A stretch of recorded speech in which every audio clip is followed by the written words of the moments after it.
The CGA Tour, a podcast unlike any other. Now your host, Calvin Alexander.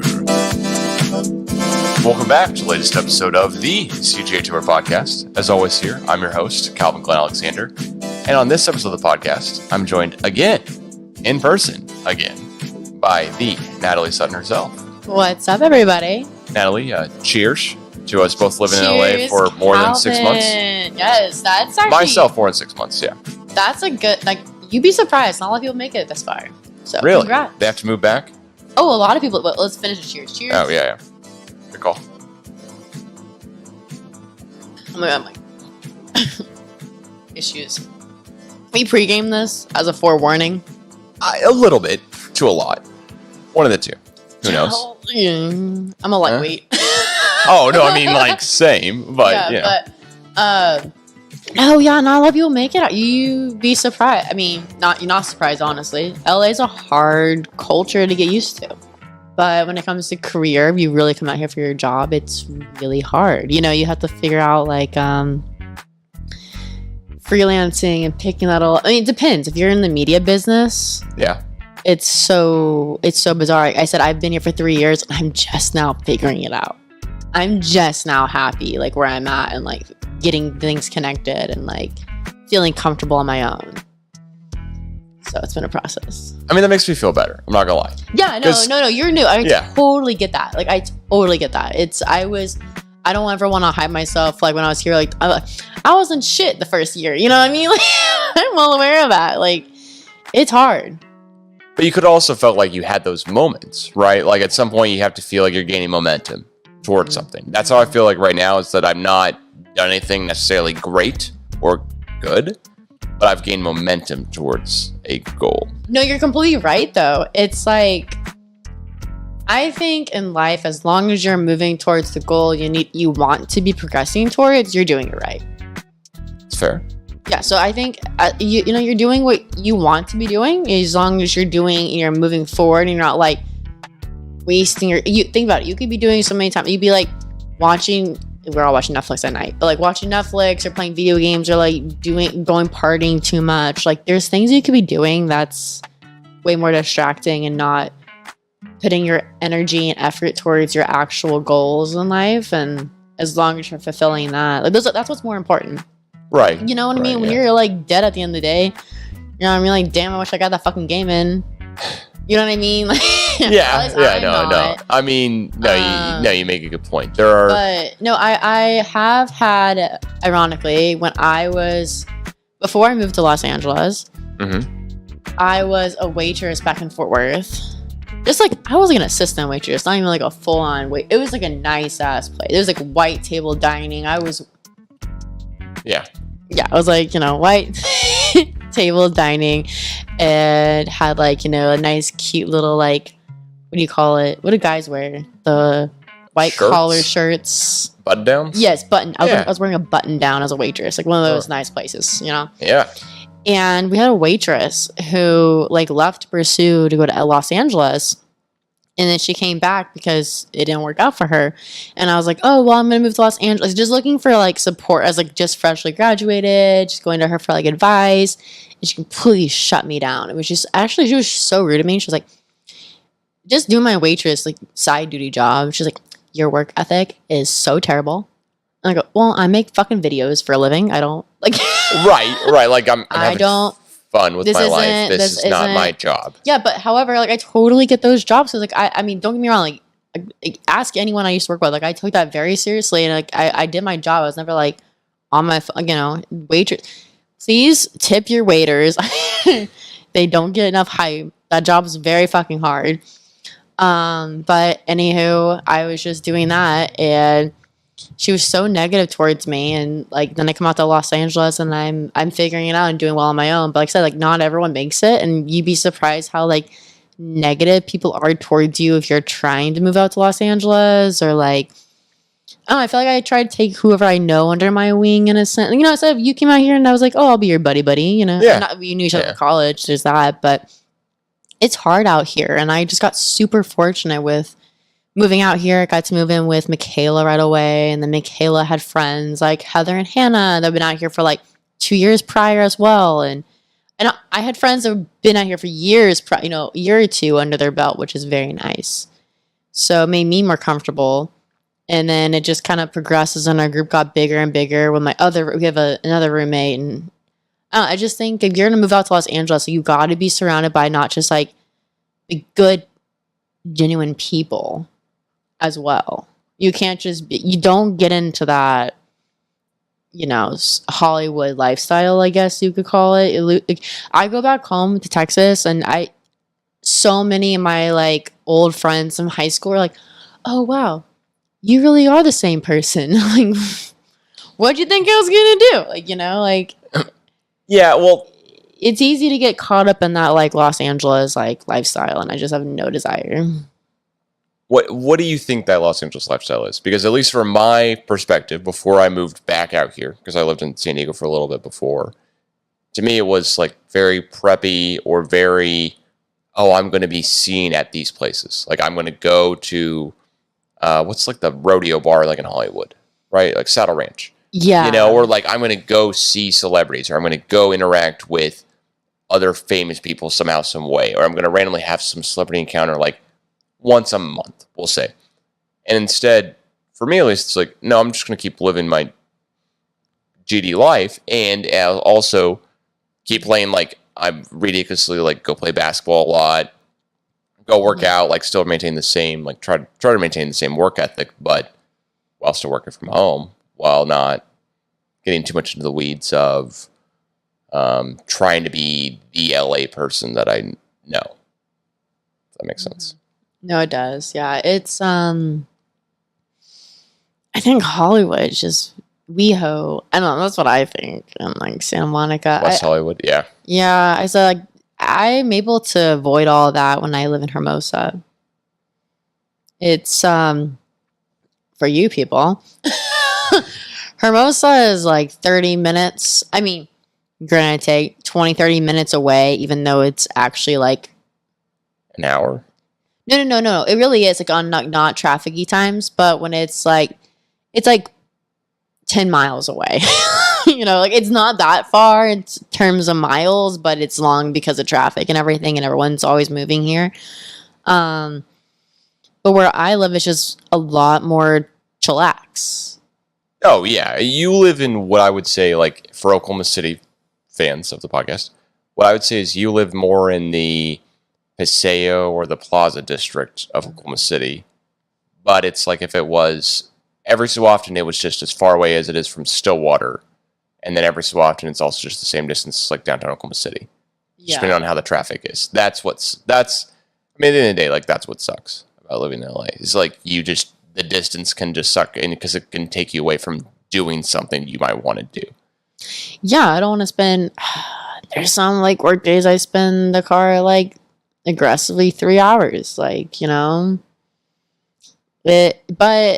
at the same time, I actually had a friend of mine who went to college with us at Oklahoma State, and we were hiking the other day, like Saturday morning. We went on a hike, him and his girlfriend were hanging out, and he said to me, he was like, you know what, I mentioned this, I was like, my sister and her boyfriend are moving in with each other, like I don't know, do I want to move back home to Texas and all this stuff? And he was like, I think you'd be bored.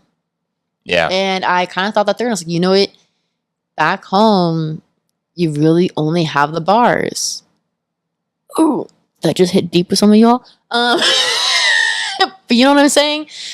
Here, you can go to the beach. You go hiking. There's bars that are expensive. There's bars that are affordable. There's a bunch of dive bars here. There's just so much to do in all types of price ranges, and yeah, I don't know. He had a really good point. I was like, I don't know. I want to be bored back home. And then yeah, were you going to say something? Well, I was just going to add to that. Every time that I've been back home since I've moved out here the second time, it's been really boring when I haven't had something going on. Like my family's just like, oh yeah, we're going to watch some Netflix show, or we're going to do this, or we're going to do this today. Like, well, when I get off work, usually like I go do some adventure type of deal. Yeah, or like I'm you in some type posted of yesterday. rhythm. You were Yeah. like in Santa Monica. You just Yeah. went to go look like at the ocean. Right. Yeah, which is like its own event within itself. Like that would be like the coolest thing I would have done in 2022 if I lived in Oklahoma. Yeah. And instead it's like, oh, it's a Tuesday. Facts. You know? Yeah, I don't take a day for granted because I think I come to terms that when it comes to far off, whenever I want to have children, I don't think I want to raise them here. That's a whole other topic.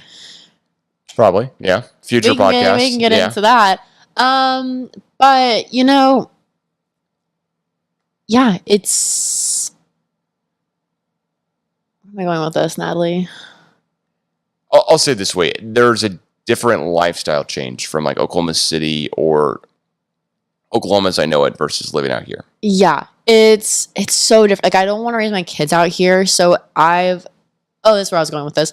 I just don't want to take I'm well aware that I don't think I'm going to spend like the rest of my life here. So I don't take any for granted. I live every day to the fullest. And I am so thankful that I'm able to afford where I'm at and be very happy and financially stable and like have really great friends and like a great job and all that fun jazz. And yeah, so I just like I don't take any of it for granted because I think I'm just like aware that any day I might just pick up and move for my family or die. You never know. Well, I'm kidding. I feel like I had a second shot at LA. Like I feel like I had a second shot at like Southern California. Mm-hmm. So when I lived here before, as many people know, like I was not the same person I am now. Mm-hmm. So it was like, oh, I'm totally cool spending the entire weekend looking forward to watching an Oklahoma State game at 9 a.m. on a Saturday morning with my grandfather, which at the time, totally fine.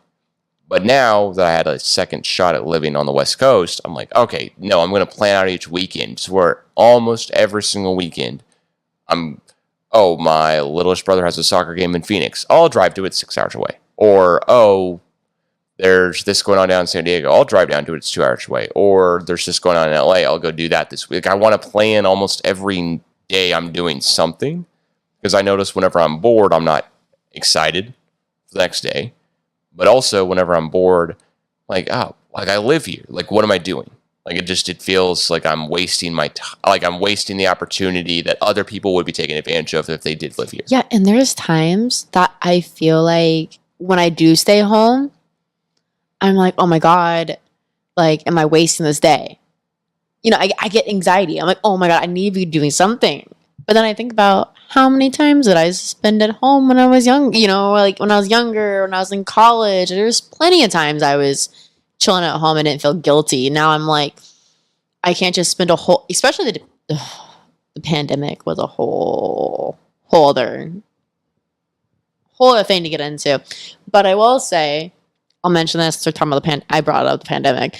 It's like, I was able to go to we weren't going to the beach. We weren't allowed to go to the beach for a minute, but once that opened up, we were allowed to go. I went to the beach and hiking and things that are those two things are very, very important to me and fulfill my soul, make me happy.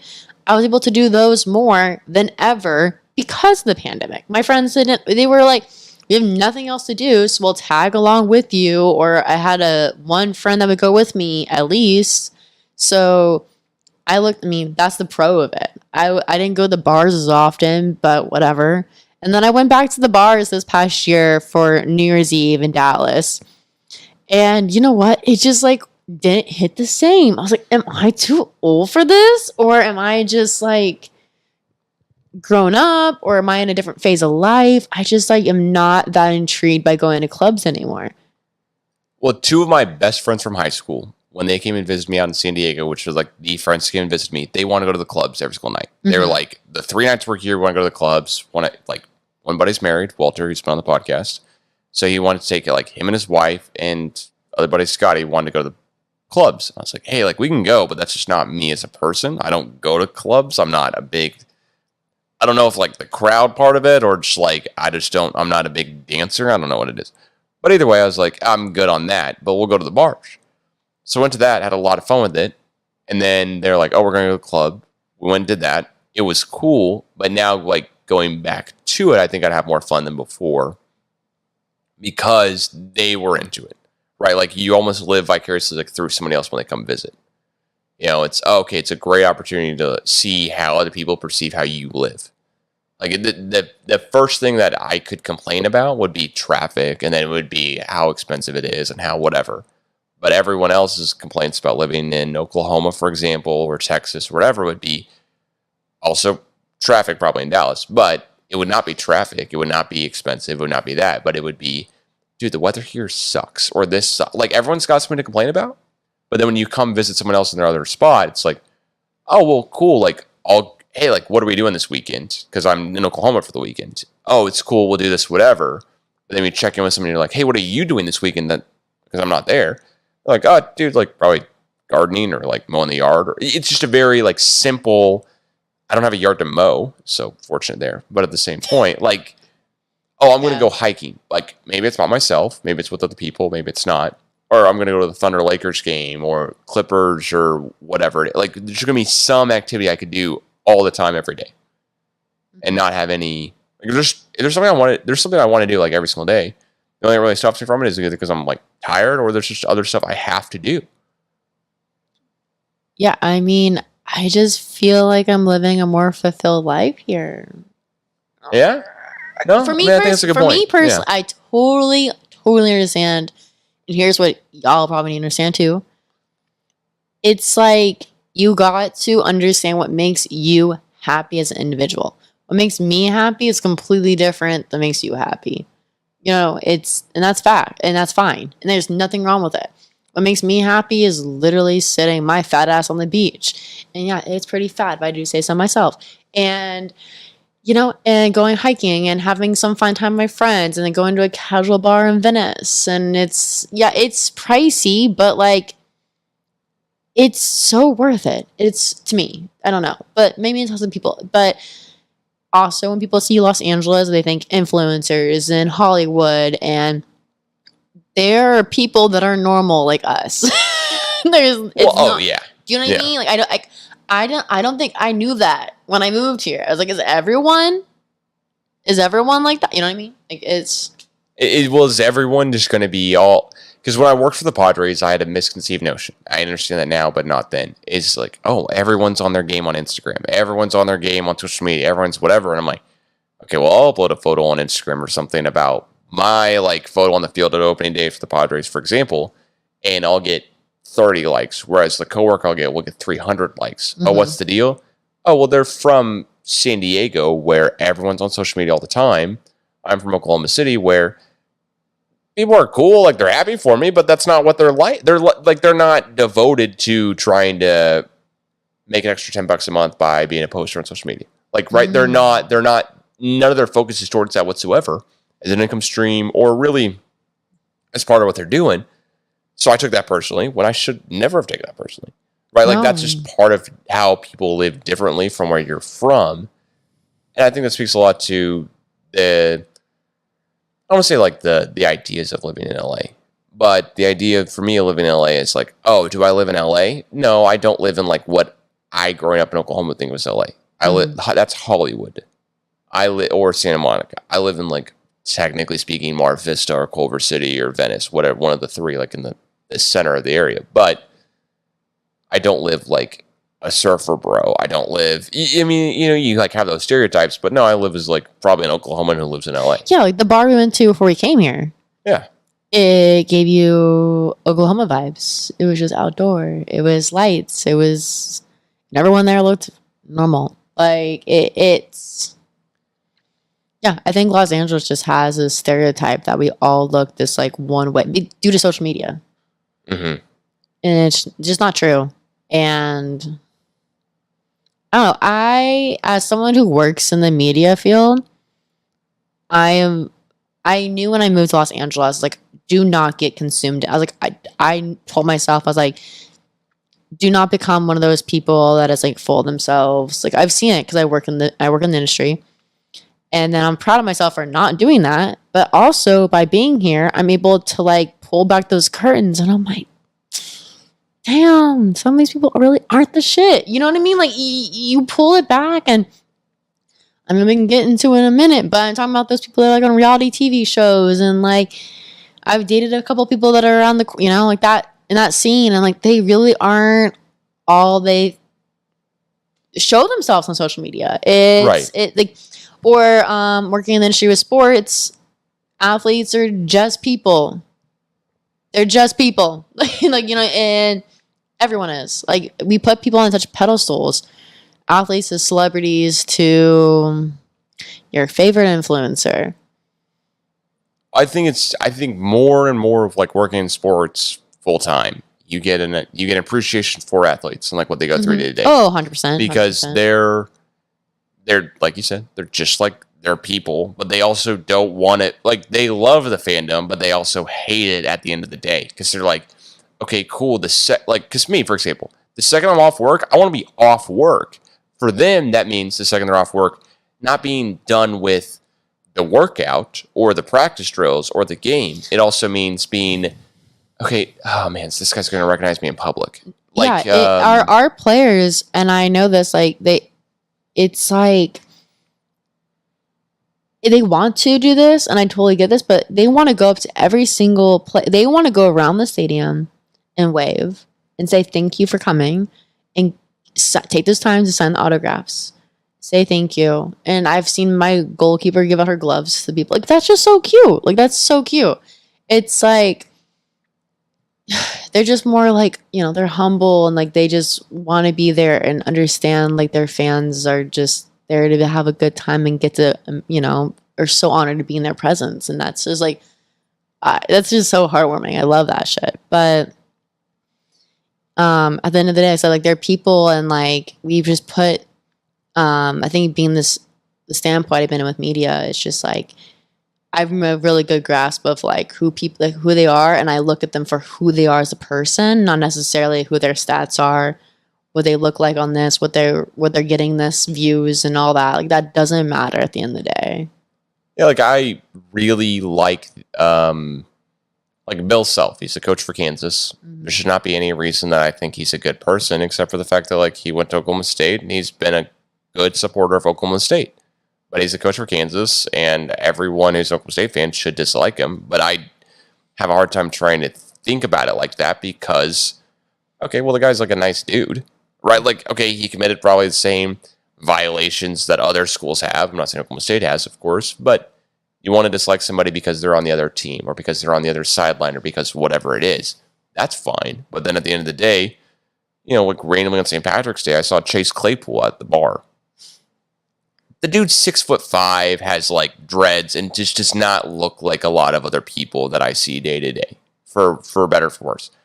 Mostly because he's just a physically built human being who's 6'5". Like, he just stands out. Mm-hmm.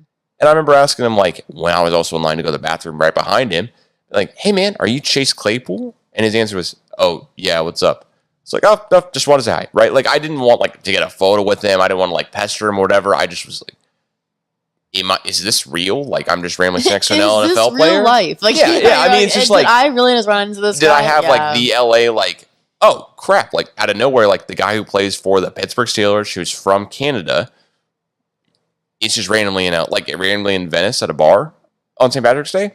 He is. Dude, yeah, he's right there. I've ran into a couple of like low-key athletes, or I don't want to call them low-key, that's aggressively, like, I've ran into some athletes, and there's actually a pretty big comedian that like they all live in Manhattan Beach, and I don't want to name drop them because I want to keep them for their safety reasons, but it's sure, cool. It's cool. Like, I just go to my casual local breakfast spot that I go to for Sunday brunch, my roommates, and you run into them. I mean, that's just LA for you, but I think the key like learning thing for me, I guess, when you run into a celebrity or somebody of some notoriety in LA, is not being immediately fandom of them. Mm-hmm. It's like going, oh, cool, no, I was just curious. Mm-hmm. The guy's like, Yeah, that's the way to handle it, because, I mean, no, it's cool. I mean, obviously they want to be acknowledged. I mean, like, if you're a huge fan of them, why not tell them that? I bet they would love to hear that. There's nothing wrong with that. It's just, don't be aggressively overboard, or don't be mean towards them. Well, either, like, you know, like, you know, in my like one interaction so far, if Chase Claypool was like, "Oh, you want a photo or something?" I would have said, "Sure, yeah, if you don't mind." mhm. But at the same point, he didn't ask that. I'm not going to ask that because he's younger than I am. I'm 99% sure. So I would relate to the fact of like, yeah, dude, he's just also trying to drink and hang out with his buddies at a bar. Like that's what I was there doing too. So why make it something weird or awkward or different or whatever it may be? Especially when everyone else is just trying to hang out and have a good time, because why wouldn't you want to live here? Like I mean, LA of all places has Honestly, two football teams, I feel like LA two is basketball, two baseball, two hockey, like everything. it's the only place for these athletes to go out and feel normal. Yeah, no, I think it's a good point. You know, could they do this in Stillwater? No. Not a chance. Yeah. No chance. Dallas, maybe, not really, but like they would get tweeted out and it would, you know, like, I don't know.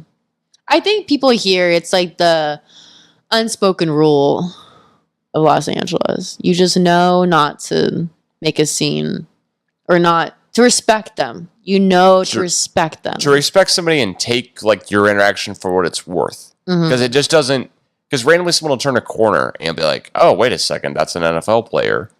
Instead of going, holy crap, I've never seen one, you just like, oh, that was random.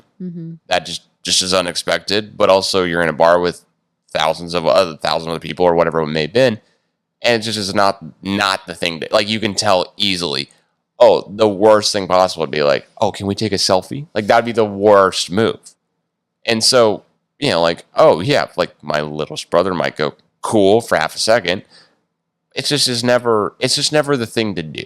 Like, you want to also be a human being and also just, oh, cool. No, hey, man, I was just curious. Like, you look a lot like him. I didn't know if that was you or not. That's very true. That's facts. You know? I'm so bad with celebrities that like, and even athletes for most part, because they're all wearing helmets and all their gear. I don't really know what they look like underneath, you know? So I don't recognize them, honestly. My friends are always like, oh, do you see any celebrities? Like, I wouldn't even know if they hit me in the face. Like, I'm just never really cared. I have one celebrity, but he's not in the hot spot right now, so maybe we should mention him. That's fine. Totally. I mean, it's Will Smith, but well, he was like the one celebrity I really gave a lot of fucks about. You know. Actually, hot topic. Yeah. Do you think it was fake or not? Oh. Do you think Hollywood? Do I think they faked it? Yeah. The slap. Well, here, I'll say it this way. I don't think they did. Like, at the end of the day, like, don't think that they did. I think there's a clear possibility here that it's just was real, but I think it's bizarre how Will Smith was able to sit through, like, was able to walk up on stage and hit Chris Rock in the face and then just walk back to his seat without anyone going, wait a second, that just happened. I just think it's bizarre that, like, the TV didn't cut to commercial the second that Will Smith, like, came up and slapped him. And they're like, because I feel like that would be just a technical difficulties deal. Like, oh, we have technical difficulties or whatever. I just feel like every movie that we've had beforehand would be, oh, there's been technical difficulties. And then when you come back, Chris Rock just goes, I apologize for making this. And Will Smith goes, I apologize for making this statement. And they're both sitting on stage next to each other. And then they give each other a handshake and walk off. Like, I feel like that is what the movie version of that would have looked like. You're not wrong. Version, You're not wrong. That definitely is the movie version of it. Like, we're all the way to handle it. But I don't know. I've seen a couple takes. I've heard a couple opinions, and I'm like all over the place. Like, Do you think it was fake or real?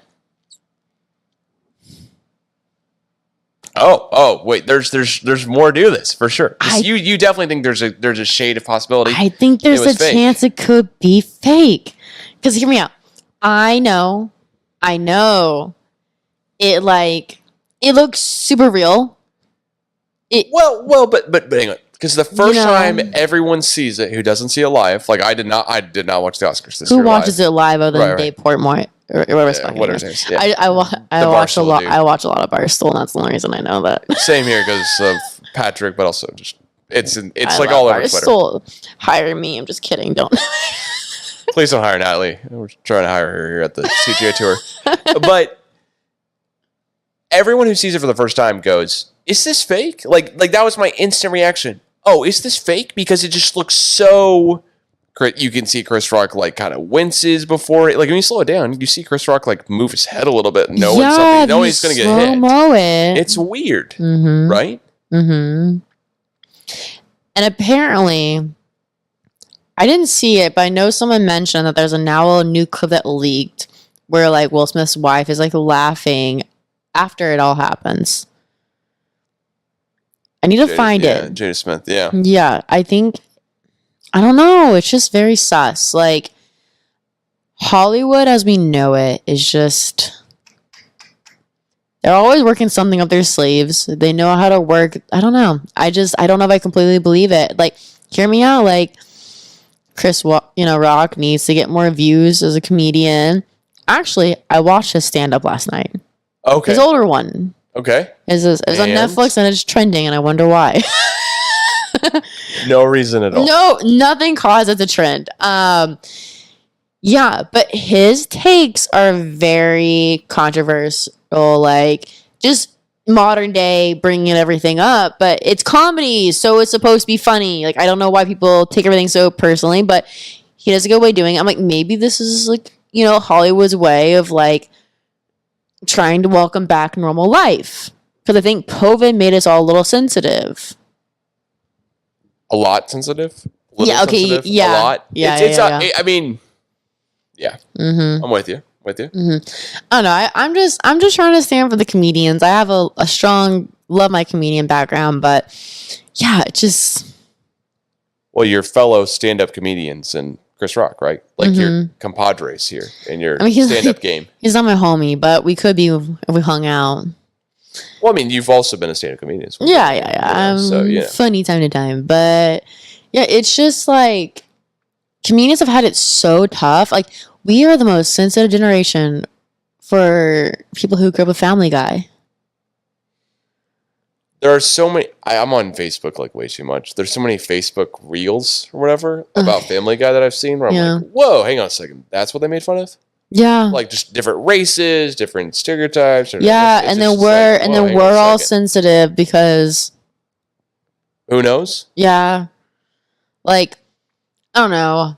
I'm at the point, like, I'm all for if you can take it, if you can dish it, you can take it. Oh, for sure. Yeah. So I can take it. Just it's not my fault that you're not as good at it. Like, you know what I mean?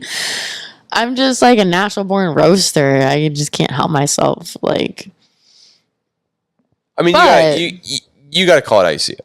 Yeah, and I do. My bad.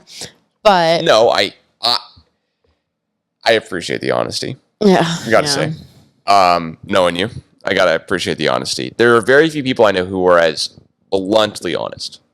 Like, there are a lot of people who are closed honest, where I'll be talking to a buddy and he'll go, yeah, did you hear about whoever? And I'm like, oh, yeah. And then at the end of the day, when I'm not with them anymore and I'm like going to sleep, I'm like, I really wish you had told them that in person, because maybe then they wouldn't have acted a certain way. Like, really, which either like made somebody mad or made them look bad, whatever, right? Like, you just would appreciate more honesty. Like, if you look like an idiot, like, then you'd rather your friend tell you. Mm-hmm. My thing is always like, if I wear the weirdest pair of shoes out of my apartment ever, I'd rather my roommate go, so where'd you get those? And then have like a 2-minute conversation about being like, Calvin, maybe you should return those. Like, they don't look great. Versus me wearing them for like 3 months and then going, yeah, dude, I don't even know why you bought those. Those look weird, after somebody else makes fun that of them. Sounds right? Like my ex-boyfriends. Well, I was telling you earlier, we were at the bar. I was like, I swear, every time I break up, everyone's like, I didn't really like him anyway. It's like, why did you not tell me that earlier? Y'all could have told me. Y'all could have warned me. Well, but I would say at one point you want to be really nice with somebody, right? So, okay, say it this way. The next girl that like I seriously date, that either you meet or my roommate Patrick meets or my friends meet or whoever, right? I would much rather them tell me the next day and be like, hey, so what's the deal with this, right? And then I'd either have a great answer or not a great answer, and it would change how I thought about it, right? But it's all about how you come at somebody. You're really good at just coming at somebody in the moment and coming at them the right way, like not being an a-hole about it. That makes sense, right? About being like, yeah, that's just it. Hey, no, what you're saying doesn't make sense. Because whenever I'm on a sales call, which is what I do for a living, I will tell somebody, oh, hey, that's great. Like, I know you're looking at these seats, but you say you're buying a house. Well, we actually don't do any credit checks. And in the back of my head, I know I've told them several times, we never do any credit check. So it makes no sense why they're still bringing up, I'm worried about the credit check with trying to get a house. I'm like, okay, well, these seats are like this much, but if you have this much, you can pay it in full. Like, we don't do any credit checks. What are you worried about, right? So I know this is bringing it outside of the person-to-person discussion, but if you just are seeing a friend wear something goofy, that's not a big deal to talk to them about. And just call them out and be like, hey, we're all going to go out together. Like, let's just not wear that. That looks bizarre. Or, for example, in the other situation of, hey, the person you're dating, like, kind of sucks. You got to talk to them about that the right way. Because otherwise, they're just not going to be receptive. And then all of a sudden, you're no longer best friends and you're just friends. Or you're just no longer friends and you just know each other. Right? And you just kind of keep, like, moving down that scale because you talked to them about it in a certain way where they were like, oh, now Calvin sucks because he told me that whoever I hang out with sucks. It's like, well, no. But I've said this story before. There's a friend I know who I don't want to go into too much, who like I used to work with at one of the part-time jobs I had in Oklahoma City, who I was told by two different women that one I used to work with and one I just know through a friend who I'd hang out with, of saying, oh, you're friends with him? Like, that's weird. I was like, oh, why? And they go, well, because he's kind of a creepy-ish dude. They go into the story of why, right? And then I'd say, oh, well, here's how I know him. Like, here's whatever. And they'd go, well, hey, like, this is his reputation. So if you want to keep hanging out with him as a friend, just know this is his reputation. Like, if you have other reasons for hanging out with him because, like, the dude's been a great friend to you, cool. But just know he posts on social media every single time you hang out with him. So it's not like only a private thing of like you and him grabbing lunch. It's a very public thing of like you and him grabbing lunch and everyone knows about all the time. So just know how you're being perceived by hanging out with him because he's known as being kind of a creepy guy. So you would rather know that, right? As opposed to not. Coming back to it of when you live out in LA, like no one necessarily cares too much about that. But everyone cares a lot if you do it the wrong way. And you just got to talk to somebody like you're a friend of theirs and know how to talk to somebody about stuff. Yeah. And I think Los Angeles is just so large that not everyone knows everyone. And you can kind of get away with like, who's your friends? My friends of friends of friends don't know your friends. Oh, I would almost be willing to bet. Yeah. Like a solid like $100,000 whatever dollars. Like so it's easy to get away with like, it almost makes it harder because I think dating even in college is easier because I knew people who knew someone in a sorority or fraternity, etc. Like here, it's like you don't know anyone that knows this person, and so my friends like hear me out, dude. Dating apps. Let's go into that. Dating apps. Dun dun dun. Which one's the dun dun dun? Oh, hang on a second here. Is that the one we're going for? You know, that's how I feel though. Like when I open my app, that's what I'm like. Boner killer, you know. It's I hate dating here, dude. Yeah, it's my friends are like, Natalie, how'd you not know when you went on this date that this guy was gonna be a loser or a piece of shit? You know what I mean? You're just like a fuck boy. I'm just dropping all the lingo here, but it's okay. The podcast is to be marked explicit from the get-go. That's fine because I came on it. Well, I'm doing pretty good. No, you're doing great. You're doing great, sweetie. But no, well, I mean, but we didn't start out the podcast saying like you now have a official big league job. Oh, Yeah. I do. Yeah, I do. I know. Very hopping into that. Yeah, last time I was here, I was a little unemployed, freelancing, and now Nat is full time. I'm so excited about that. There you go. Yeah, there we go, guys. Of course.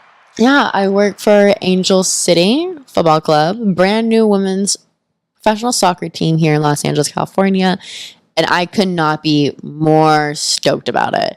The females are fantastic to work with, super humble, super easy to work with. My team is fantastic and really fucking good at their jobs. And if anything, we just all support each other. And it's women empowerment, like aggressively women empowerment. And like being a female who's always worked in sports with mainly men, as we could probably assume, male dominant industry. This is completely different than anything I've ever been a part of, and I'm so stoked to be a part of, like, not just be a part of it, but be the starting of it. This is it. We are like, I'm in the, like, this is like, how it's going to go for the rest of, I don't know. I had a good thing going. Life? Yeah, what's the word I'm looking for? The rest of perpetuity. I was gonna say eternity, but that got like too intense. Like the rest of eternity. Here we go for the next 200 years. Let's You think oh my god, legacy. Legacy is what I was looking for. I'm at the beginning of the legacy. There you go. Yeah. So there we go. Yeah. Please follow them on social media at We Are Angel City. Follow Natalie and all of her work. Thank you. Yeah, you have to. Yes. Anyhow, back to the dating apps. Are we avoiding the dating apps? Am I? Are you avoiding the dating apps? No, I just am very curious, like, what the deal is. Mm-hmm. Because basically either, like, one dating app will be, okay, this would be great if I matched with this person. Okay, I didn't, whatever, moving on. Or it'll be, oh, cool, I matched with this person, but it's literally like talking to a board. There's just not like personality with people. And I go back to this. The more you show personality, the more it like weeds out people who you actually would want to go out on a date with. Okay, wait. So yeah, backtrack to what I was mentioning though earlier. I was like, my friends were like, Natalie, how could you not tell that this guy was going to be so bad, blah, blah, blah, blah. And I'm like, you have 3 questions about them that are very generic, like how was I supposed to know he was a piece of shit? What's a fun trip you've been on? Like that's a what's the best meal you've ever had? What are 2 truths and a lie? I mean, there's just, but also at some point, like with any dating app, okay, cool, we can exchange like a text back and forth for a couple of days, but at the end of the day, like if I don't see you in person, I don't know who you are. Like you could be completely. I am. The photos could be like a year or 2 old, which then you're kind of being catfish, which is at this point kind of expected a little bit. I'm not gonna lie.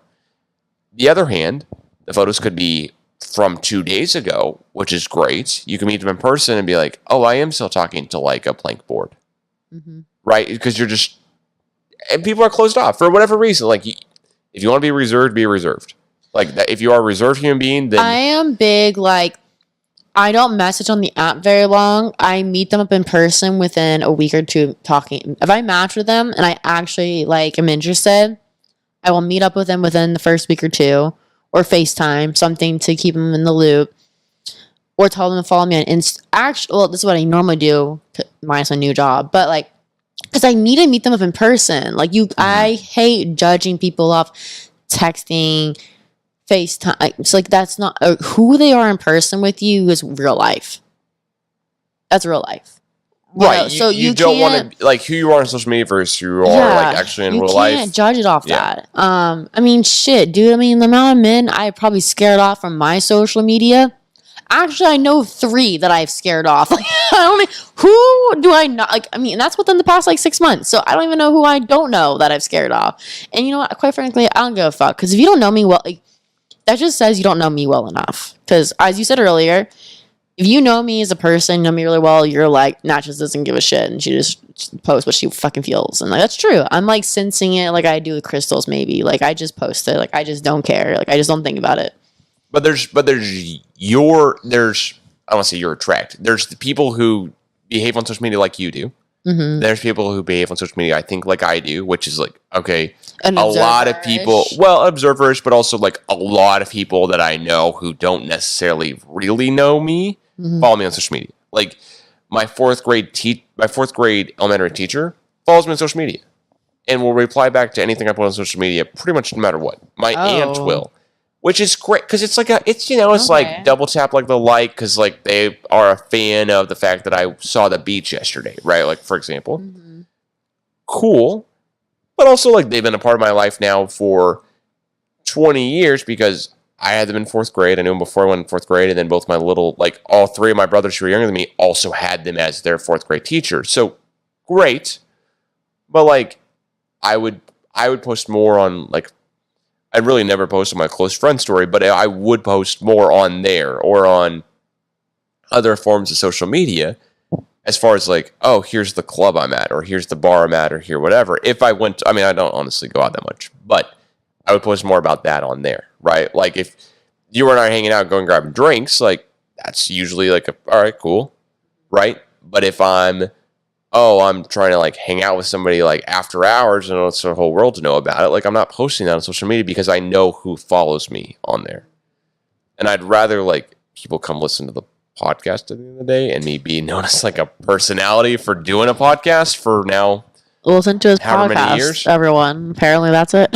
Well, yeah, but like no, I'm not going to block people from following me on social media just because I'm like, well, they would get offended by what I do. And at the same point, everyone gets offended. No, sorry. Everyone gets offended by something. No. Like you've always I listened to offend me people all the time on my stories. I'm sure my political views would offend a lot of people I know. It offended pretty much. It offended like 95% of people I know in my fraternity. Just because it was. I'm a very liberal human being. That's the way I was raised. That's the way I still remain. For regardless of like how my like family structure is, that's who I am. But I know that it would offend a lot more people if I post about it a lot more. I just don't like. I don't care about it. I don't care about sharing my social media, like my views on social media all the time. It's like, all right, at the end of the day, like, cool. Do you want to buy Chargers season tickets? No. Do you want to listen to my podcast? No. All right, cool. Like, you can hang around my social media. I don't care. But I'm not gonna push you to a part where you're like, Calvin's gonna lose 100 followers. I don't know. feel like I'm pushing. I just feel like if you're interested, this is what I'm posting, and this is what I'm up to, and this is what I'm thinking about, and this is how I'm like. I think this, honestly. The other thing I'd say though, to follow up, what? I don't think I do that much like entertaining or like. I don't think I have great things to share. That's probably true. And so moving on, I think. It's okay, buddy. I bet a lot of people can relate with you. Honestly, like your opinions on stuff. I'm like, oh, okay, that's like funny or whatever. I don't think my opinions on stuff are worth it. Like, remember when that like actor accidentally shot somebody because of Alec Baldwin? Yeah, whole. I did a whole poll on that because and I got a lot of feedback. I'm just like, I'm controversy. I'm like, what's everyone else like? What do you? Sup fuckers, what's up today? What are you thinking about? That's literally what I'm thinking. Like, I just don't overthink it in the sense of like people are gonna judge me for posting it. I'm more of like, I'm just curious, like, hey, y'all are here, right? That's literally what I think. But yeah, and then my close friends is a different story because that's a fun, wacky story. Anyhow, I would say that like your social media can be you exactly, or it can be a fake version that you want to be of you, right? I think my social media is much closer to the person I want to be, and I think your social media is much closer to the person you are. Like I'm not sharing. I'm not on the other side of it. Like I'm not sharing when I go out, but like I'm not sharing when I go out to the bar and go drink. But I'm also not sharing like the fact that for 30 minutes some days I'm just questioning my existence. You know, like you're not. I'm not sharing both sides. But I give you a bunch of respect because you are usually sharing both sides. I usually am. Like, right? You're usually sharing. Like you're very transparent who you are. But then when you go meet somebody in person from one of these dating apps, and how we got this topic in the first place, then oh, okay, like their dating profile is actually them, or their dating profile has 10% to do with that. Yeah, I think I just intimidate a lot of guys when I date them because they're like this bitch is crazy. You know what I mean? And I'm over here like, I had a bad day today. I'm gonna go journal and I'm gonna go like soak this up in the sun, you know. And I totally get if someone who just met me is like, "You okay?" Like, but it's fine. It's like you said, like as you said it, like I am just 110% myself. And if you ask my like baby sisters, I mean her entire life, she'll tell you like I've always been this way. It just so it is what it is with me. But and I think more people should be like me. But I do agree. I do agree. I might be biased. Well, like I try to share most stuff on social media. No, you don't have to be like whatever. shareable as long as you're true to like you say, like, you at least you understand where you are and what you're trying to be. Like, yeah, that's it. The people that are like, that's where I get wacky with influencers because they are trying to be something they're not. Or if you're trying to fake things, like I'm at a point right now I'm really good where like I don't really like, you know, you gotta avoid like photoshopping, you gotta avoid like this, you gotta, you know, like there's what's people. the Kendrick Lamar song? You know, I don't want to see, you know, stretch marks, you know, whatever, right? Like that. I think that's, you know, Yes, you want to be a real human being on social media. Mm-hmm. I would say, for better or for worse, I think what's going on through my mind 90% of the time is just dark and depressing, and I don't know if other people would or not. So I'd rather share the 10% of like when I am proud when I leave the gym. Like, but I'm not sharing like the gym photo every day of like the 24-hour fitness sign. I'm not sharing like the photo of like the basketball court that I play at every single day because like sometimes I lose in basketball and I suck at it. And I'm like, well, this sucked. I don't want to share like a photo of some random court. So on one hand, I want to share like who I am. But on the other hand, I'm like, all right, well, there's enough depressing stuff. If I want to watch depressing stuff, I'll turn on the 6 o'clock news because there's some puppy who died or there's somebody's house who burned down. And it's really sad and depressing to me. I don't watch the 6 o'clock or the 11 o'clock news for those reasons. But also, like, at the end of the day, which is a whole separate topic we get into maybe on another podcast or another time, I don't watch a ton of SportsCenter anymore. Because it's like, oh, here's this 30 for 30 about, like, this athlete whose family all perished and they came from it. I'm like, listen, this is sad. This is depressing me. This is great for this athlete. This athlete is the greatest person ever now, and I have all the respect for him. But also, I'm not going to SportsCenter to watch this. I'm going to SportsCenter to see, oh, the Thunder won or lost. Oh, like I'm going to just straight forward the byline at the bottom, basically in video form, more or less. And that's what social media is for. Well, yeah. No, that is great social media content. it is. Yeah, save that stats. I mean, honestly, that's where I got into social media sports. Like, you know what I mean? Like, back in college when I did broadcasting and everything, I was so over like, okay, for the highlights, and then like, let me just do coloring, and then let me just do like stats and tell me how you fucking feel. Like, I just got bored. I was like, this is so stupid. I'd much rather be more in depth of like, what makes you an athlete? Where'd you come from? Let's get, and like TikTok just like embodied it completely. I was like, this is it for me. Like, this is so much fun of an app, and I can do more than that. So I do more than that now. My new job, I don't just make TikToks, you know. But, no one said that or thought no, but all whatsoever. no, that's me. Point. That's me. I always go around my job and I go, I just make TikToks. That's me. And then be like, I just make TikTok, girl. It's just fun to like joke at myself a little bit. I have fun with it. Which, and my own roommate, she's an engineer, and she's like, why do people pay you to make TikToks? And I'm like, because Katie, I make fucking good damn TikToks. But also, but to your point, people want to see themselves in a better light on social media. Like I would pay you for like a quality CGA Tour like TikTok if it made me look good, and that's why I think that's why people pay you as well. I think that's why social media is clean, like it's done right. But I think that's why you could be paid like one at a time, like contracted to do social media, right? Like the stuff that you've done for Jenny Taft, for example, that I don't think is part of this. Like the stuff that you do for your job is not part of this. But the stuff where it's like, hey, I just want like one cool video or 2 cool videos or whatever. That's the stuff that you're contracted out for, because it's like, oh, this is a cool thing I could share and share with my friends or whatever. It may not do anything for my business, for my personal like life, but it just is, I'm proud of this moment. You know? Like, okay, yeah, why do I want to get like a photo at like some cool sporting events? Because I'm really happy in this moment. So I want to like remember it a little bit better. You know, I want a cool video of this moment because it was a great time. Yeah. No, because I was gonna say. Actually, I don't know what I was gonna say about that. But yeah, well, I mean, about Jenny and her, like, me and her just having her pregnancy and everything. Like, it's so great. Her announcement herself got like 2 million views. You know, like that's insane on TikTok. Not even like on shared platforms. And then now hearing with Angel City, and I did something with Natalie Portman, and that got 3 million views on just TikTok. And I see other platforms sharing it. So who knows how much? And the thing about Natalie Portman, that text on screen was about her son is actually really inspired by women's sports and thinks it's so dope that women's sports are like so sick. And like, that's why she got behind it. And she actually also rallied behind it because she went to some like somewhere where some speaker was talking about it was 2 athletes, a male and female, and she was a female athlete retired, how she's still working even though she's retired because like she just doesn't have enough money, but the male athlete doesn't have to work again in his life.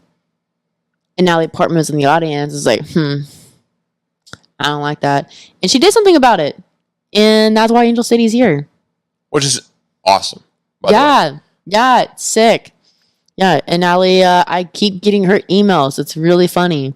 Because you're both named. Yeah. Which is great. Yeah, it's so funny. People are like, if you really think you're going to get Natalie Portman just going at NatalieAngelCity.com, you're so stupid. You know what? Is that your email? That's, you know what's funny? Because it literally is just the first name at, because I think that's always a funny deal, like how the emails are so simple for some teams. You know what? It's not, wait, is it? No, it's Natalie at W something else. Well, but I mean, still. No, it's funny you say that. However, I just get redirected those emails. That's how that happens. So anything that's Natalie at, they get redirected towards my email. Yeah. Even though mine's like slightly more complicated. That's why it's so funny. I'm like, if you really think you're gonna reach Natalie Portman like with this simple email, like you're so like, you know, like that's, and it's so funny because they reached the one person who's the worst. You know me, replying to anybody. Like you see I have like I wouldn't say the worst. Well, there are definitely people who have like left me on red for years now. True. No, or whatever we want to say, right? Like you're not the worst. I'm not the worst. You're not the most proficient. Yeah. Is that a better way to say it? Yeah. I mean, like just for you guys to hear, I have like 300 missed texts and like thousands of missed emails. Well, and not thousands. I mean, thousands is like I just scam them and I don't, if they're important, I open them, but whatever. It is what it is. If you need me, holler, smack me in the face. I'll notice you then. All right, Chris Rock. Oh, is that not what you're getting at there? Okay, Chris Rock. Oh man, but yeah. At the end of the day, working in sports has truly taught me that people are, no matter what people, like if you're an athlete, for example, I don't want to go too much into Chargers fandom, but like Justin Herbert is known as like the guy who was drafted sixth overall because he wasn't like the locker room guy, the whatever guy. He wasn't the prototypical like leader dude in the locker room. But now he's known as maybe the second. I mean, he's definitely the second best quarterback of that draft class, and he's one of the guys who's like moving up. But just because he's his own human being who operates differently than other guys, who's not like the guy in the locker room all the time, who's not the guy yelling on the field or whatever all the time. He does it a lot. It's okay. Well, you have a better insight into who athletes are like day to day. You know. Okay, well, yeah, this dude just wants to go grab drinks with his buddies. I'm in the same spot. All right. This person just wants to like hang out outside of work without feeling like they're at work. Because the second you go up to, let's say, for example, like if we just seen a celebrity of any type at the bar, like there would have been probably somebody who asked him for an autograph. And then, I would feel like, okay, now I'm at work, Like if I'm just at the bar and I'm wearing like a Chargers shirt, just happened before after like working a Chargers event, I've gone to like a Chili's with some coworkers and I got asked, "Oh wait, do you work for the Chargers?" I'm like, yeah. So and then all of a sudden I'm like, "Oh, the rest of this conversation I'm at work, but I'm not working." You know what? Now that you kind of mentioned that, you're kind of like triggering me in a way. Like I've gotten so many dates where guys just ask me about my job, and not me. Do you know what I mean? Like, because I work in sports, so guys are always fascinated by it. But then, and I do have good Yeah. stories to tell and all this. You do. Great stories. That was episode 1 of this. Please go back to episode whatever. How to work in sports with Natalie Sutton. Natalie Sutton. That's it. And yeah, like, and I don't get me wrong, it's my career, it's my passion. I love it. So I'll just go on a rant. But I go out of so many dates and I'm like, did I talk about anything else? Like, you know, other than me, other than what about that? Like, I don't know. And I think that's my issue with dating right now is I'm just like, and I told you this earlier when we were getting drinks, I'm just so in my own world of my career right now that I can't even like think about dating, but I just like can't think about or talk about anything other than work. And so maybe I should take a break. I don't know. Whoa, take a break. My friends have been telling me to take a break from dating. I need to take like a breathe. Like that's like 2 weeks. Well, yeah. I mean, it's just like, you know, back to Los Angeles and dating. It's just there's so many different types of people here. Like back in Oklahoma, you got just like every like white neck, redneck. You know what I mean? White neck, redneck. there's just so many You have a less white people. redneck. Yeah, I mean, there's You so notice that many. you There's have- so many less people. Yes, they're like copy and paste, slightly different, this and that. But here, everyone is so different. Like, yo, I've gone on dates with people that are just like, think they're the shit because they're Bachelor Nation. And I've gone on dates with guys who owns 2 homes and he rented out to like OnlyFans girls to take their content there. Like, what? Like, we live in... Then there's another guy who... and this is so weird, but he was telling me that he donated a lot of his sperm, okay? And he made a lot of money that way. You know, get this. It gets worse. He did that. And then he goes... I go, oh, how do you feel about that? Like, that your, like, children are, like, you know, you're not yours, and they're just around, like, you know, the world. And he goes, yeah, it's so cool because it means like I planted my seed around the world. That's a weird way to say that. That's and then, a really weird way to say that. And then he goes, I have a book. You want to see? I go, I'm good. A book of... He go of all where his children are. He has that many. He has a book of like where he's donated sperm? Yes. Oh god, that's... He has a whole like... I'm out. Yeah. I'm out on people. And I was like, he's like, I got a whole like folder, like you can see where all my children are. I'm good. I was like, Wait, what? is this a legitimate like Yeah, date you went on? he lives here. I'm not lying. God, no. All right. I'm more scared of my dating apps. I find some weird people. Yeah. Yeah, No, I do. no lie. Yeah. I was like, what? I mean, I texted you the photo of like the person I found on a dating app where their background was of a Capri Sun. Yeah. Like, what are we doing? What What do you think we were going to get out of this? You're over the age of 25. What are we doing? Your background of your photo is of like a photoshopped Capri Sun image. Like, again, What are we doing? if you're 17, F it, whatever. You're even in college, F it, whatever. You're even like 24, whatever. You're 25, what are we doing? I'm sorry, there's just like a line I have to draw at some point in my life. I'm like, okay, now there's no explanation to come up with this where I would understand the explanation like fully. I would understand it fully. I would just go, okay, cool. Nice explanation. The rest of my day I just would think, what the hell? That's all that's all I'd be going with. You know? Yeah. There's And just a dude so who keeps many. a book of like where he's donating his sperm is bizarre. That's very bizarre. Yeah. Yeah, that was so weird. yeah. And like, I'm just trying to think off the top of my head of like anything that's like, I just had so many. Like, I have like a guy who was like, I call him Nature Boy. And he was just, he liked to sleep with tape on his mouth. Duct tape. Why? So he can breathe through his nose better. Because apparently it actually, you look it up, it actually is good for you. But that's also very psychopathic. It was like, what? As a mouth and breather myself, it's something I will never think of doing. And his bed but was it's weird. slanted. Oh, like up, so he breathes more. Yeah, so your nose has to just drain. Yep. Yep. I would be on his bed, and he goes, Natalie, you keep waking up in the middle of the bed. I go, yeah, I want to fucking slip and slide. I didn't sign up for this. I haven't known of anyone's whole bed being sleeping. No, I've known of like having like a pillow wedge, you know, where it's like this and you're like sleeping on it. I would literally slide down the bed in the middle of the bed because it was aggressively, like, it wasn't steep, but it was like steep enough. Like a solid like 15 to 30 degree angle. Yeah. So you would just slide. And I was like, Yeah, so anyways, move to Los Angeles. You will get a better grasp of the types of people out there. For sure. The best thing I can say, like as an analogy, is it's like if you moved from Stillwater, Oklahoma to Oklahoma City, Oklahoma, and you lived your whole entire life in the city of Stillwater, and then you moved to Oklahoma City. Except for if Oklahoma City was 10 times the size it is. Like, Oklahoma City, when I go back, it's awesome. Because I get around places in like 10 to 15 minutes almost everywhere, sometimes 30, but that's max. Traffic is only due to construction or due to a wreck. Mm-hmm. That's only the end for traffic.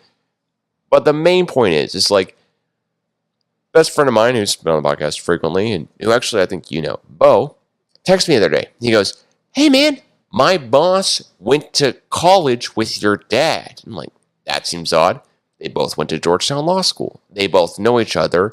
And my buddy Bo's boss threw my dad and Bo into a group text. And my dad was like, "Hey, did you know Bo worked at..." And I'm like, "Yeah, I've told you this before." And Matt's like, "Oh, okay, cool. Good to know." But it's just, this is in Oklahoma City with like best friend of mine from college who graduated a year before I did. There's just very different like levels here. Like there's a lot of reasons why there should be no connection at all between his boss and my family. But all of a sudden, like, his boss is good friends with my dad from college. Like, that, like, from law school. But still. That would never happen here. That would never happen here, yeah. Like, there's several times where I've been like, oh, like, I'm making a sales call, and so I feel like someone has some relation to me whatsoever. And I'm like, "Oh, hey, do you know, or have you heard of, or have you been to?" And they're like, no. But, like, I'll check it out. There's, like, dating apps where it's like, "Oh, have you been?" No. But I'll check it. You know, like, everyone's down to, like, do new stuff. Right. But no one's... It's so rare that someone has a commonality. "Oh, cool story, man." They like, they thanks. Like, I'll go look at that, or go check it out, or like send me some photos or whatever. But it's not really, "Oh, I've been there." Mm-hmm. Like that was one of the first lessons I had, like working in sales out of college, is tell people you're from out of state. Tell people you're from, like, tell people all this type of stuff. I'm like, okay, I always will. But like, no one's from Oklahoma who lives in San Diego, who wants to buy San Diego Padres baseball tickets, that bought like tickets for a single game that came out. And also the people who did, like, maybe they're from Texas or maybe they're from somewhere, but like no one knows each other out here. Cause there's like 30 million people. There's more people probably in Venice than there are in the state of Oklahoma. Maybe that's too much, but like there's 10 million people in Los Angeles that I know of. There's 1.5 to 2 million people in the state of Oklahoma. Yeah, I've literally never been more self-aware of myself before moving here. Yeah. You know, honestly, it's like you were not forced to, but in a way, just like you, dude, I sit back sometimes and I'm like, damn, I'm in this shit by myself. Like, you know what I mean? Like, have you ever sat there and like, I'm in this shit by myself? Like, you, like, really, I mean, like, my parents got like a divorce like recently, you know, and like, they just like, when you are really like on your, like, oh, I don't got a plan B to move back to, there's no home. Like, it's just, it really hits you different. You're like, damn, like, this is it. This is like your own path, what you want to make, what you want to do with it, where you want to explore, where you want to live. And that's, and like who you want to hang out around with. Like, some people are not family oriented, then like they don't want to go back home, where I slightly am, but like I'm not like completely. So it's just like I could be tied to move somewhere else. Like, it's insane. Like, you can really dictate this life. I don't know. People just gotta like figure out what you want. Back to, like I said, if it's like meant for you, it's not meant for you. Everyone, it's a crazy ride out here because it's so like no one's paying attention to you. No one's really caring. No one's sitting there like, "Hey, you're doing good today, Calvin." No one's watching your back. No one really knows. No one knows you if you like. Right. It's different. It's so different out here. Like, you actually have to have a sense of yourself and like be very content on your own out here. the smallest amount of praise you have to like save because Mm-hmm. you're as at least as a guy. Like I think that's one of the few things. It's like as a guy, like I don't I hear that I'm rarely, doing a I great rarely job. get praise. I don't hear, like, rarely get praise, and I'm a hot bitch. You know, you know what I mean? I'm all like I rarely like it's fine. Yeah, man, Well, but either way, I'm just giving you some like reassurance that no one out here is giving it. Either way, like, guy or not, like you don't get like a lot of praise for doing what you're doing. That's your job. That's you. It's you your did good. job. Yep. Like cool, whatever. Mm-hmm. But the difference I would say is like working in sports. There are several people who I talk to on a day-to-day basis who are like, "Oh, how'd you get your job? What do you do? How'd you get this job?" And so you go through the explanation. They're like, "Oh, cool. All right, cool." Like they take his information, they store it. They don't really have any follow-up questions at all. But they just think it's cool. They're impressed or they're not or what. You have no idea. But then you also talk with other people who are like, "Oh, no, that's cool. Like I work in tech." I'm like, "Oh, cool. Like what do you know?" Like I have more questions for them than they have for me. And their job, honestly, in the day, doesn't fascinate me as much as my job may fascinate them. But I just, you want to engage people in conversation, like humor them a little bit because they ask about your job and you want to be friendly. The key difference, though, I'd say about like all of this of knowing somebody versus not is that there are two separate people who I work with, like not directly. One kind of directly, the one's on the Rams now, who worked in the state of Oklahoma. So working in sports sales, there are a lot of people who just are so closely connected. I don't want to burn a bridge. I don't want to get screwed over. I don't want to whatever because you don't know who's going to know who. I mean, the person who like helped me get this job out here with the Chargers, like she ended up marrying the guy who worked for the Dodgers. She worked for the Chargers, and then she helped me get this job out here, and then she moved back to Detroit. Well, like less than a month after I moved out here. So all that being said, like I wasn't in Detroit that long to know her. It's just kind of a whirlwind of stuff. You never want to burn a bridge. But if it's not in sports and really not in sports sales, there's a good percentage chance that like no one knows each other, period. Like I have no idea who lives around me more than like their names and saying hi a couple different times, like grabbing mail or just chatting for a second or whatever. Dude, I literally have a neighbor that shares a house with me. Like, Yeah. I mean, like our house is connected. I mean, you know what I mean? Like it's one of those like houses. Like I'm like in the backyard and they're in the front yard type of deals. I've seen her twice, maybe 5 times. 5 times in the 3 years, almost 3 years I lived there. Like you just don't know your neighbors. It's so bizarre out here. You don't know your neighbors. It's not crazy. You are the weirdo if you like bring like if you think how weird it would be if somebody in your neighborhood or someone in my apartment complex here, which this is a very small apartment complex, I feel like you would brought know people food here. to like my door. They were like welcome themselves as neighbors. But I know several people who like have done that to my parents. Yeah. But where you grew up, it happens. That's normal. But here, it's not. And that's kind of what I meant when I said earlier, like, I don't know if I would raise my kids here because it's just different. It's just not, it doesn't hit the same. It's people don't know your neighbors. Your kids can't just go play in the street and be safe. They can't just walk to school and be normal. They can't just do all the day-to-day life. And like that's just not really where I want to raise my children around. And like to be completely honest on top of all that, they're a little bit, the kids here are a little entitled in a sense and sassy that like I've worked, I don't know, that sounds bad. I worked with a couple of kids, you know what I'm saying? Like here, and you gotta think about it as a parent, like your kids, okay, as an adult, you are who you surround yourself around. Same thing with kids. You are who you surround yourself around. And like I don't want my kids to be surrounded by like other, like I'm scared. Like it's like not to judge with the parents and how they raise their kids. But at the same time, my kids be hella influenced. Like we talk about like how adults are. It's a huge reflection on childhood trauma. So are you just gonna add to it? Are you gonna mess with it? I'm just saying.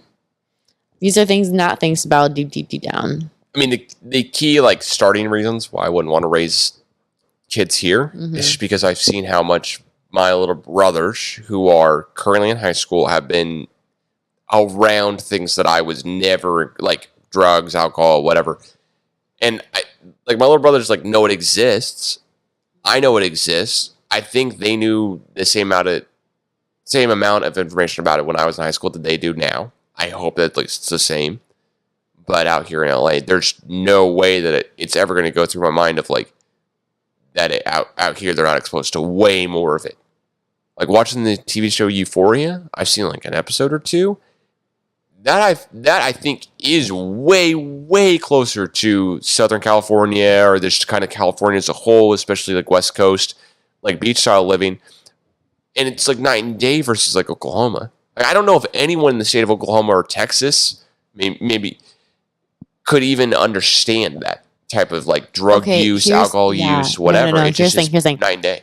That is like ironically kind of close when it comes to Southern California, right? But you said, bring it to Texas and Oklahoma, we're like, oh, this is a good show. I mean, this is like, it's like Barney. It would never happen. You know what I mean? Like, no, but it's true. Like and that's where I'm like a little like hesitant. Like, you know, and I don't know. It's like, it's just a different world out here. And like I said, I'm so happy that I came out here as an adult and like have my head on my shoulders before. Like now it's like I know when I like handle my like substances to do it like not on work hours and like how to handle it and like how much is too much. And you know, you gotta know like what you're doing. And there's a point that if you do it too young, it's not fun when you're an adult. Like I'm just freshly 27 and it's fun for me still. Like I'm having a good time. Like I went to college and had a great time. Like there's no need for you to start hella early. Then I don't want that to be an oppression. Not at all. And there's like I don't want to say absolutely zero exposure, but there's like basically I had like 1% of exposure to alcohol or any drug of any type before I went to college. And I think that was great for me mentally because I think if I had, it could have really derailed how successful I've been. Mm-hmm. Yeah, I agree. But then having that exposure to it, like just blunt force the second I got to college, probably wasn't the greatest either. Like probably led to like some digressions, like just, but there is okay, how do you ride that fine line of like knowing like what's too much, what's not enough, whatever. And I think on one hand, you hear about those horrible fraternity stories of like somebody dying of alcohol poisoning or because the other guys don't know the laws and they're so afraid to take them to the hospital. And you have the other side of stuff where it's like, yeah, all these guys, like my dad's college stories are great of his fraternity. My college stories of my fraternity are not great. Some are. I would love to have those guys on the podcast that could tell those stories with me. Mine tried just kicking me out. But honestly, like a lot of my like fraternity stories aren't great. My dad will ask me about like, and then it's like just not great to talk about. But my stories after the fraternity, like after I was alumni status and all type of stuff, are awesome because I enjoyed more of like interacting with people who shared the same passion of working in sports and succeeding in some type of fashion, but also knowing, cool, like my deal doesn't have to be pressured into going to some Friday or Saturday night thing or to going to dinner or what. It can just be like, cool, like I ended up working a lot, but that's fine because that's just me as a person, and I'm better if I'm doing something all the time versus actually having free time. But I know that now. I wish I knew it earlier. It would have helped out. You know, so we're all going through different stuff time to time. Yeah, we are going through stuff time to time. Yeah. Any other final thoughts here on our LA stories, like first episode? LA stories. Man. Los Angeles, the city of dreams. Is that what they call it? The city yeah. Yeah. Seems right. I mean, honestly, it's fulfilling my dreams. Yeah. I'll give it that. I mean, but I came in with the true intentions of like, I just wanted to create some dope content and have some good memories on the beach, and that's fulfilling it for me. So far, so good for me. Yeah. Like when someone asks me for? Since June. Okay, so not even almost a year, but almost not really. A year. Okay. I mean, you know, but June 9th will be a full year of working for the Chargers / Legends, whatever. You know, it is how it is. Yeah. I would say at this point, like when someone asks me about how it is living in LA, I say every single time I say the same thing. It's great. I have no complaints. And then if they follow up, I say I have no real complaints. Any complaint I have is not a real complaint that someone else would have if they lived here for a week. It's some complaint they'd have after living here for The only complaint I have about California is how they handled COVID. And that's going to be a hella hot take. Yeah. I mean, what I was trying to, yeah. I mean, the way that California handled COVID, like, definitely gave, like, my job a hard time. But who knows if it was the right move or not? I don't know. Did you see today that they are not allowing anyone that is a state employee to travel to the state of Texas or Florida? No. Why? Don't fucking know. Oh, is it because of the COVID rates went up, maybe? Some shit. I don't know. It's weird to me. It's not like a bunch of states if the COVID rates have gone up in a bunch of states. Hear me out. Hear me out. This is going to be a hot take from Nat. Okay. Why does California want to be like North Korea in a sense of trying to be empowerment? You know what I mean? Like, want to have aggressiveness and sense of government. You know what I mean? Like, the rest of the country is like, here we are. COVID's over. We're moving forward. It's just like asserting themselves. And then like that would trigger me today saying we can't go back to Texas where I'm from. And like, I was just like, what? Like, it's just, I don't know. I got so many hot takes. I was to get canceled for it. Well, I'll say it this way. I think everyone wants to be right with this COVID thing. Everyone wants to be right. So you have Oklahomans and Texans. I'm just going to kind of group together of this like Republican ruled states that want to be right and go, no, it's honestly not that bad. The people who would have died anyways from COVID or whatever, right? Like, I'm making stuff up here. I'm just making an idea. Whereas in California, everyone wants to be right of going, no, the stuff that we have set in place, the stuff that whatever has saved so many lives. And I don't know if we'll know in 50 years from now if what'll be right and what'll be wrong. And I think you're completely right. Here's the thing. My follow-up to this is I make videos for a living. I don't have this is above my pay grade. I don't have the answers. I didn't go to school for this. I don't know the answers. But all I can tell you is like, I hate so much how there's one side and the other side and they're just like duking it out and no one can just have a civilized conversation. And that is what makes me irritated. Well, with politics, there's never room for a gray area, right? Well, yeah, but with this situation, just COVID and how we handled that.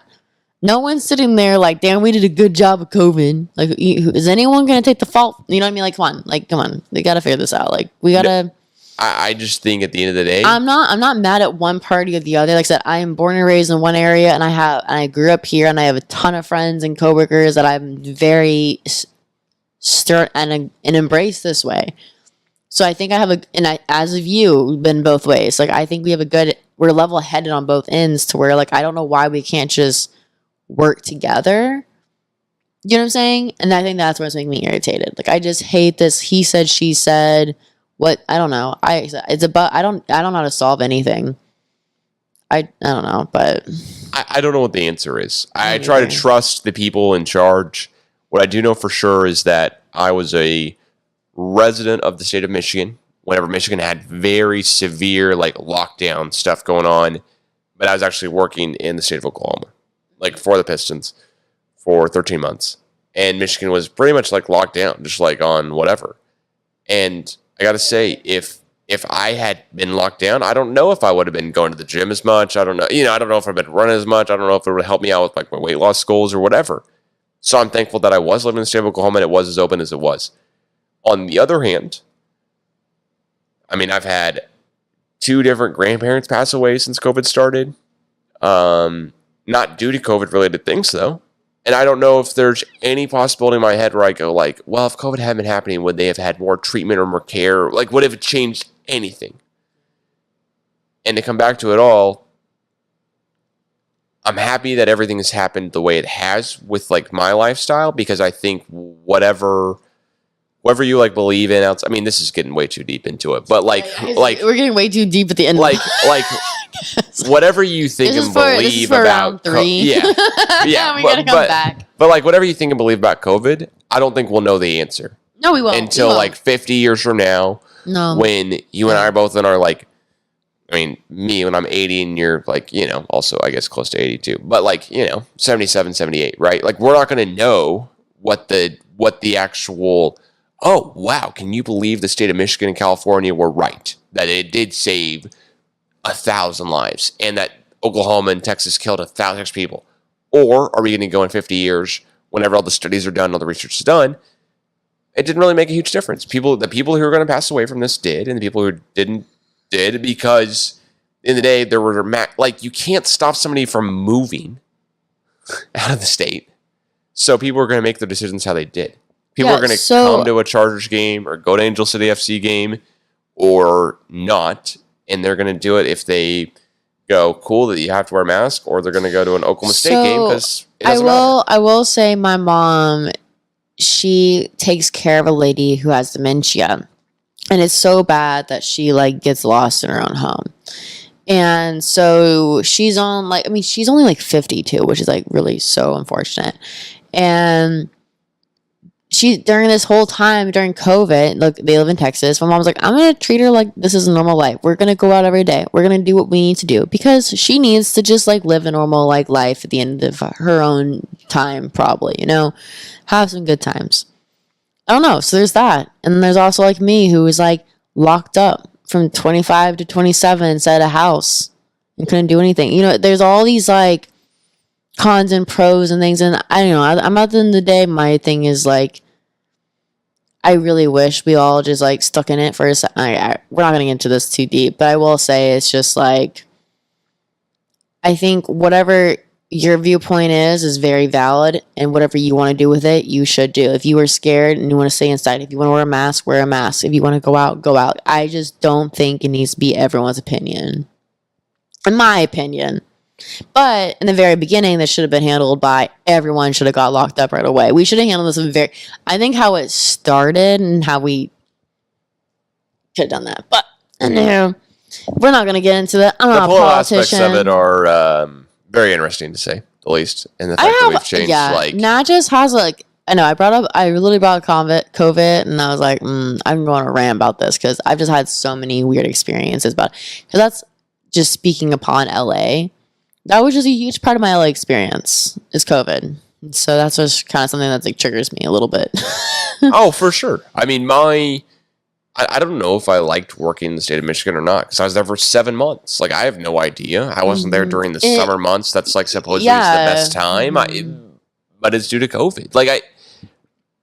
But I go back to this. Like, there are 7,000 reasons why I could or could not like, or could go back on, or could not go back on stuff. At the end of the day, like, stuff happened the way it did. I'm no longer a Pistons employee. I'm instead now a Legends/Chargers employee, and like I'm more than happy to be here where I'm at. And I hope at the end of the day, like the states that I lived in or worked in end up proving to be correct, because I'd rather be on the right side of history versus the wrong. But I'm also fully aware that I have no idea, and I'm not going to push my thoughts and fears onto somebody else like it's true when I don't know if it is or not. Yeah, I agree. And like, I mean, all I can say is everything happens for a reason. I'm a firm believer in that. And like I said, even though I lived here during COVID, I got to go to the beach a lot and got to go hiking a lot and got to like just be outdoors a lot more than I would have if life was normal. I'd be going, my friends have forced me to go to like waterfront. I hate it there. You know, like I got to be more outdoorsy and enjoy California for the beauty that it is. And so that's what I'm thankful for. And that's what COVID taught me. Like so COVID taught me a lot on a lot of more positive things, actually, like how to not take people for granted, your friends and your family back home and the old people. I mean, shit, even young people, because it hit everyone. It hit me like a terrible. So anyways. Yeah. It has its cons and its pros, but I had to go on a rant a bit about it because, like I said, that was a huge part of my Los Angeles experience, and I mean, it didn't wreck it completely, obviously, but...